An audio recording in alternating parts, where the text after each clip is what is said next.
নামাজেই একমাত্র দুনিয়ার সফলতম কর্ম, যাকে আপনি কোনোভাবে অজুহাত দেখাতে পারবেন না। পৃথিবীর সমস্ত কাজকে আপনি অজুহাত দেখিয়ে সেটাকে পরে করতে পারবেন, কিন্তু নামাজকে কখনো অজুহাত দেখাতে পারবেন না। নামাজ আপনার জীবনকে পরিবর্তন করতে সাহায্য করে। নামাজই একমাত্র দুনিয়ার সফলতম কর্ম, যা আপনাকে আখিরাতে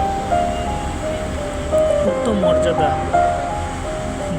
দিতে সাহায্য করবে এবং মহান আল্লাহ তাআলার কাছে সুপারিশ করবে। আপনার ভালো কর্ম যেমন আপনাকে সুপারিশ করবে, তেমনি নামাজও আপনাকে আল্লাহ তাআলার কাছে সুপারিশ করবে, আপনাকে জান্নাতের উচ্চতম আসনে অধিষ্ঠিত করার জন্য। নামাজ পৃথিবীর এমন একটা মাধ্যম, যা মহান আল্লাহ তাআলার সাথে বন্ধুত্ব স্থাপনের মাধ্যম, এবং নামাজের মাধ্যমে আপনি সরাসরি মহান আল্লাহ তাআলার সাথে কথা বলার সুযোগ পেয়ে থাকেন এবং মনের